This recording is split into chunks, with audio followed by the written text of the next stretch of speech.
Howdy, everybody. Welcome to Liberty Call. Today is Thursday, August 22nd, 2024. Hope you're having a fantastical day out there in the interwebs. It's a downright beautiful day here in Colorado. It is sunny. It is warm, but there's a cool breeze. It is amazing. We used to get like 1 or 2 days like this back in Houston. We get these all the time here. It is just amazing. So if you've never been to the Front Range of Colorado, I suggest you take a vacation out here. The wife and I came out here in 2016 in March, and we decided we want to live here. So it was just amazing. So anyways, enough of hearing about my opinions on the beautiful square or rectangle that is Colorado. So if it is your first time watching Liberty Call, if you could do me a favor, give me some thumbs up, a like, a share, subscribe, a follow, and press that notification bell. All righty. Well, let's get into the markets. They were not real pretty today. Dow Jones was down 0.43%, 177 points, closed at 4712. The S&P 500 down 0.83%, 46 points, closed at 5574. The NASDAQ down 1.63, 292 points, closed at 17,626. VIX was up 7.74% today. It's at 1753. Canada down 0.36, Brazil down 1.06, and Mexico down 1.04. In Europe, Germany was up 0.25%, the UK up 0.06%, France down 0.01%, Netherlands up 0.08%, Spain up 0.37%, Italy flat at 0%, Switzerland up 0.62%, and Portugal down 0.43%. Russian exchanges both red again today. The MOEX down 1.49%, the RTSI down 1.06%. And the overnights, the Nikkei in Japan was up 0.67, Australia up 0.21, New Zealand down 0.48. In China, the Shanghai was down 0.27, the Shenzhen component down 0.82, China A50 up 0.35%, DJ Shanghai down 0.48, Hang Seng up 1.44, and the Taiwan weighted down 0.4. So kind of a mixed day across the globe. Not sure why. I guess everyone was in a good mood after the Fed minutes came out yesterday. And was like, hey, Chairman Powell says we're probably, and I'm putting that in air quotes here, probably going to, do a rate cut. Everybody's hoping it's going to be like 50 basis points or 0.5% for you English speakers out there. I don't know. I mean, you get the government, and all these reports, the top line stuff says, everything's good. Unemployment's low. Spending is still trending up, blah, blah, blah.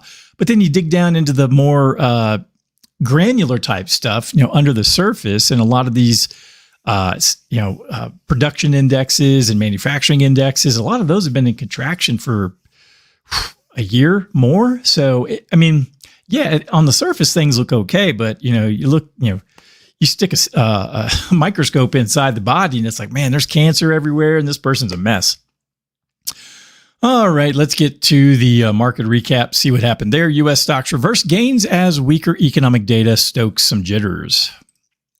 U.S. stocks saw a reversal on Thursday as weaker economic data raised concerns about the pace of economic slowdown, just ahead of Federal Reserve Chairman Jerome Powell's much anticipated speech at the Jackson Hole Symposium. So, never been to Jackson Hole. I hear it's really nice. I've been to Wyoming. I've been to Devil's Tower, but it's on the east side of the state, and Jackson Hole's over.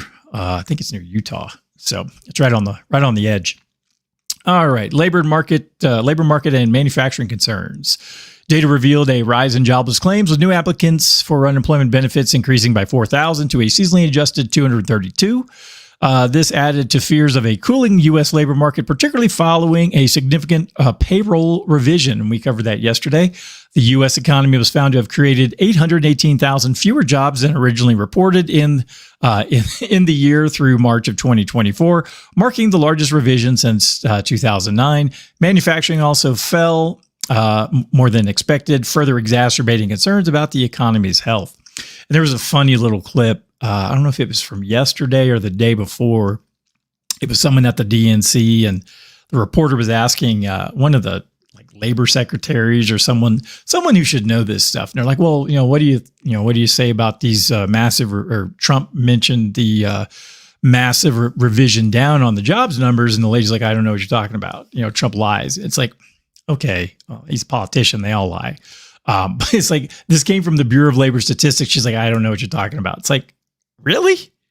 this is kind of your bailiwick. I mean, this is your wheelhouse. You should know what's going on. So, yeah, you can't ignore the numbers, folks. The Federal Reserve outlook, the minutes from the Federal Reserve's late July meeting released Wednesday indicated that more policymakers are leaning towards lowering interest rates as inflation shows signs of easing. Analysts at Citi suggested a 50 basis point rate cut would be likely in September based on growing support for easing monetary policy. Market anticipation of Powell's speech. Despite some gains in Wall Street, markets remain cautious ahead of Powell's address at Jackson Hole. Investors are looking for confirmation of the Fed's dovish stance, with many expecting Powell to set the stage for a September rate cut.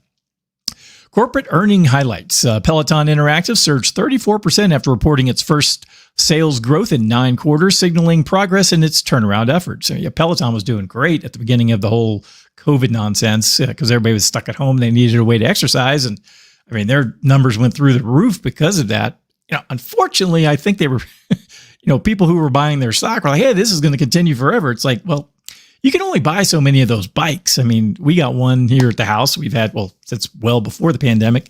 And we got it from Bowflex, I think was the manufacturer. So it doesn't come with all the fancy bells and whistles like the Peloton ones, but put your butt on it and you can exercise when there's a foot of snow outside. All right. Conversely, Snowflake fell 13% despite strong quarterly earnings due to tepid guidance. Williams-Sonoma and Advanced Auto Parts also reported disappointing results, with the latter slashing its full-year outlook. Paramount Global saw a modest 2% rise after extending its go-shop period for its merger agreement with Skydance, confirming a rival offer from Edgar Bronfman Jr. All right, so that is the market recap. Pretty good stuff. I know. You're on the edge of your seat, aren't you, folks? Oh, you can see Jake's little paw. He's like, oh, I'm so tired. It's hard being director of security around here.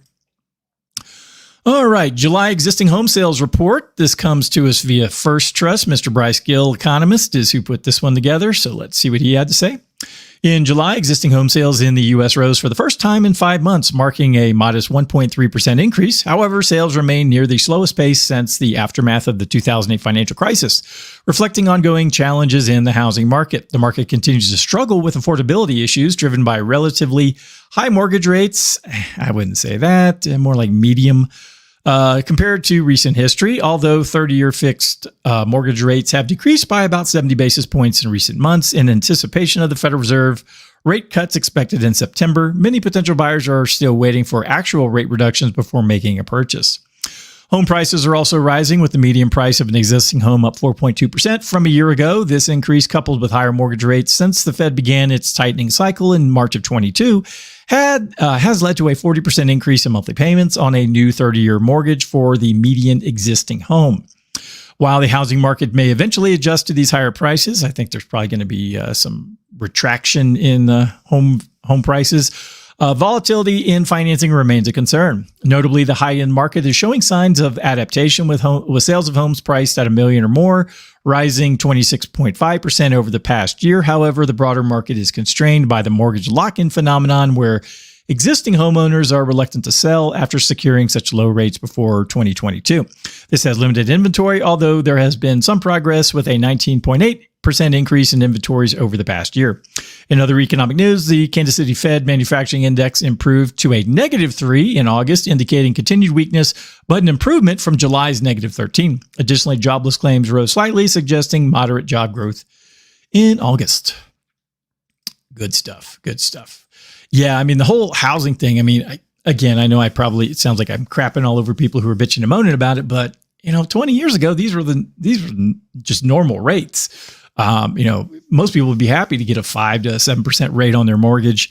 And, that just depended upon what the going rates were at the time that you secured financing. So, and another thing, keeping interest rates down at zero basically through the entire Obama presidency really pushed home prices up. I mean, looking at, like where I live now, 20 years ago, homes around here, like in my home's age range would be, I don't know, 300,000 maybe. And, by the time we bought here in 2017, you were looking at, for, 40 plus year old home that's got, 25 to 3,000 square feet, you're probably looking at 400 to 600,000. Today, those numbers are now, 8 to million plus. So, keeping rates artificially low is actually what pushed a lot of the asset values higher over the last decade and a half.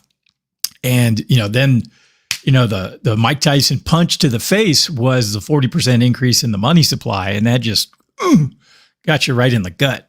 So, all right, next up, got an article from Zero Hedge, soft landing scenario less convincing. U.S. manufacturing PMI plunges to 8-month lows. S&P Global's flash PMI data for August reveals a stark contrast between the struggling U.S. manufacturing sector and the more resilient services sector. The flash U.S. Services Business Activity Index rose to 55.2, a 2-month high, indicating continued growth. In contrast, the flash U.S. Manufacturing Output Index fell sharply to 47.8, its lowest level in 14 months, signaling a significant contraction. The flash U.S. Manufacturing PMI also declined to 48, marking an 8-month low.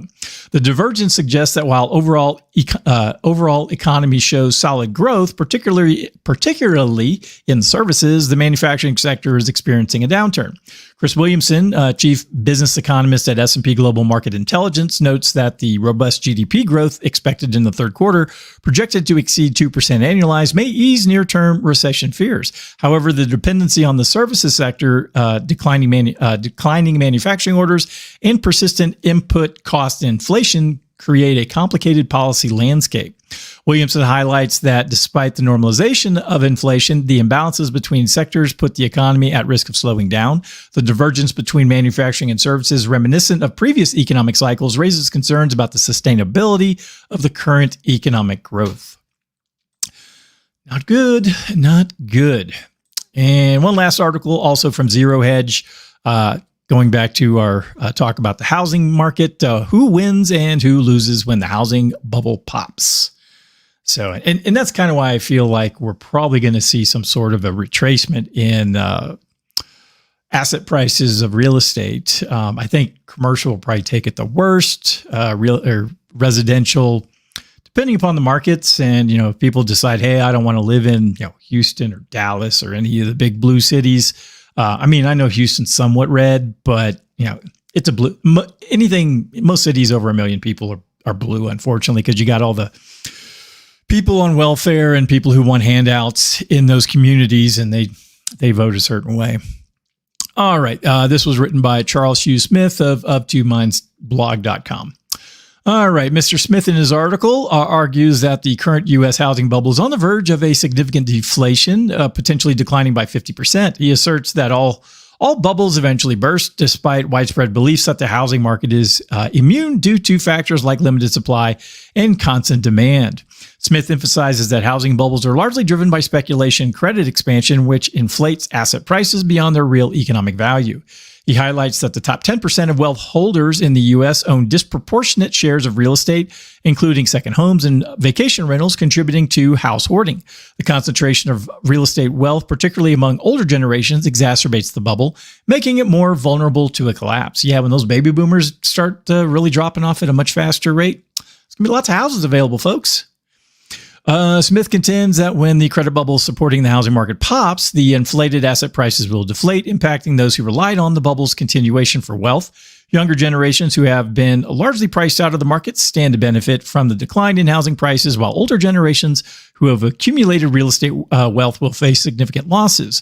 He concludes that that despite current beliefs about housing shortages and resilient demand, the speculative nature of the housing markets makes a substantial decline likely, and the Federal Reserve may not be able to prevent it this time as it did in the aftermath of the 2008 financial crisis. Yes, it's like any sort of trade or sale of an asset. Someone's usually getting a good deal and someone's getting a bad deal. So it's very, very rarely do both sides get are completely satisfied with the transaction. That's the word I'm looking for. So the good thing is that if it does fall apart, it's going to open things up for the younger generations who've been crying and moaning, who unfortunately put themselves in a lot of debt with school loans and things like that they probably could have avoided if they had just gone out to the workforce and gotten some real life experience. But hey, live and learn. All right. Well, that's everything that I had for today. If anyone needs anything from me, please go to DSAFinancialGroup.com. Yes, you can get all your financial planning needs assessed there. So feel free to give me a buzz. I'd be happy to help you get back on track or, just add some clarity to where you're headed. All right. Well, hope everyone has a wonderful evening, and I shall talk to all y'all again next time. Adios.